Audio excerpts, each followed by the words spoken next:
Hey everyone, this is One Man Zerg with UAN.com, and I am casting the SC2GG.com weekly tournament. This is on the North American server, so this is week number 7. And you can see the blue Protoss in the lower left, that is Monk. And then the teal Zerg in the upper right, that is Frosty. So we got a Zerg versus Protoss matchup going on here. And this is Blistering Sand, so I think most everyone knows the map. You have your base, you have your rocks to your base, you have your natural expo, that is a skinny ramp up to your base, and then a nice little choke here, and then you have some very critical Zelnaga towers in the middle that you can hold. You have a gold that's protected by rocks, then you have a crystal, just standard mineral that doesn't have rocks, and both players have that, if you will. They're kind of in the center, so they're neither players. And let's see what's going on right now. Oh, had a little game glitch, but we're 1 minute into the game, nothing happening, no erratic strategies here. We got a pylon on 9, and then the Zerg player looks like he went with a 9 Overlord, which is pretty standard build for Zerg. I think it's actually the most highly recommended by day 9, but he doesn't say anything's better than the other. And then yeah, no players going with cheese, just chronoing out some probes over here.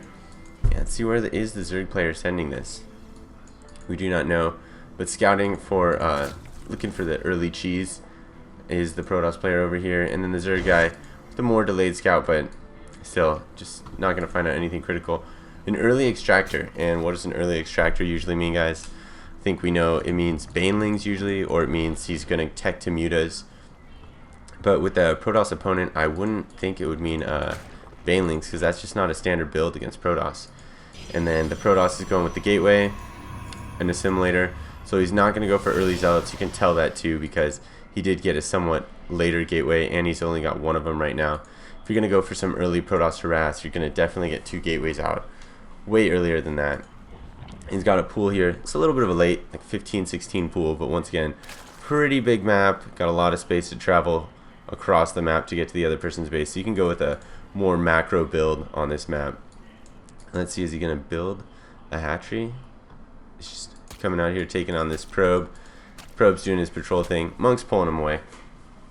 Probably not going to lose that. Just going to sit around here and make sure he knows if the expansion's going down, and he knows that he can slow it from going down too by just playing around with that probe. And the Protoss player does get the cybernetics core up. We can see this. I love this new version with these build bars for the different things, and you can see the metabolic boost going down for the Zerg player. So he's getting a bit of a Zergling focus, and that's the Sheth build, where you get just enough gas for that upgrade. Then you get the upgrade, then you pull all of your drones off gas and put them on minerals. And we can see that both players are right about in line. The Zerg player taking a slight loss to the Protoss player in terms of workers, but that's to be expected really with the chrono and the Zerg having to sacrifice a certain number of drone potential for Zerglings or other units. And the Zerg with a relatively quick expand on 22. I see a lot of Zerg players expanding around 20, 21, 22. Gives you time to get an army up if you need to, or have that flexibility to, without really committing to it like a 14 or 15 fast expand might. And then still you get it up relatively early, so you have an additional production facility, and you have the ability to change it into an economic build. So that's one of the cool things about getting an extra hatchery. I'm sure everyone knows that. And then just more gateways here, getting a forge. Don't know if he's going to try and do a little warp gate thing. He does have a nice little block here. You can see nothing's getting in. Got the sentry for force fields and creative things, but doesn't look like he's really teching to anything right now. Kind of surprised with what the Protoss player is doing. Getting the warp gate upgrade though, so gonna turn these into warp gates, and that's the typical thing, you know, block off your base and then warp in units elsewhere, because you can do that because you're Protoss. And then as these sentries lining up here, would think he's gonna do a little push, like a mid-game push. Has 2 more gateways going down, yeah, and that's what he's going for. Getting the vital upgrade. This upgrade is so vital because it makes it so you 2-shot Zerglings with Zealots instead of 3-shot them. And so if you're a Zerg player, to compete with it, you have to get the armor upgrade, and if you don't get the armor upgrade, well, then you're going to go down 50% faster than you would otherwise. Zerg able to get up to second base though. We can see that income advantage is kicking in, and he's just starting to get gas again. So he is going to tech. Don't know what he's going to tech to after he gets lair. Of course, you know, infestors, mutas, hydras. What's it going to be? He is getting a really strong economic advantage right now. The Protoss player only saturating that one base, and really five gateways going down right now. So that's a lot of gateways. I don't even think you can run 5 gateways off one base. That's kind of silly of him. Getting some good creep spread going on here. I've seen some pro players actually get multiple queens out on the board, and then sometimes have a queen dedicated to spreading creep. They can even, like, after they get it to the middle of the map, just chill the queen around here so she can just drop more tumors. It's pretty interesting, and as a Zerg player, it's, you know, really effective for map control. You get great vision, you get great speed improvements, so it has a lot of positive effects. And I don't know if the Protoss player sees that. Yeah, he's moving out. You can check this army size. Although the Zerg player has more units, that's more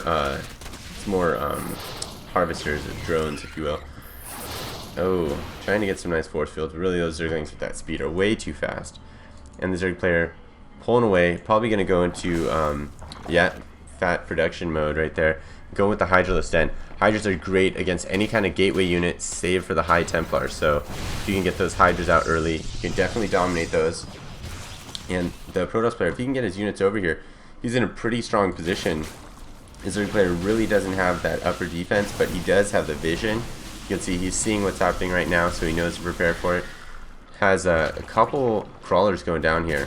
That's pretty strong, but if you get these crawlers too late, you can see on the production tab, one's almost down, but these 3 of them aren't close to being finished yet. That is a significant amount of Zerglings. Probably buy some time right now. Yeah, and this Protoss player is just coming in a little too slowly. He is securing his own demise. It looks like these are going to pop. Yes, they do pop in time, and he's going to have to walk around his back, or try to. But that is just a really strong line. Hydra support. This is looking bad for the Protoss player. It looks, I think the Zerg's going to get this round on him, and still has this nice wall of units coming in, and then able to produce. You can see the macro of the Protoss players lacking right now. Yeah, there you go. He's able to drop some units in here, get some reinforcements, and yeah, he's doing a decent job taking out this base. But I think the Zerg player is gonna be able to produce too many units. He's got 12, 18 Zerglings coming out, a Hydra, and a decent line of crawlers here, which really stalkers don't do that well against.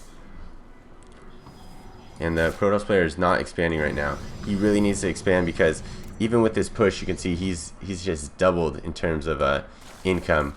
And the Zerg player doing a great job of getting D up at both bases. Maybe not having the best vision to see that, but ooh, this is a lot of units in the back of this base. Nice force field right there. And these Zerglings just too small of a number to deal with all these Protoss units. Such a strong mid-game army. And you keep that army in a ball. You avoid that surround. Use those walls. It's really great positioning. Zerg player trying to come in here, getting that Hydra's support in there, getting a little bit of a surround here, but still, Protoss player is in great position. He's going to probably warp in some more units, and we'll see. Get some hit points up. Really, yeah, doing a great job with bringing in the reinforcements from the back. And the Zerg player trying to compete. You can see this massive production he's got going on, but it's really, this is a lot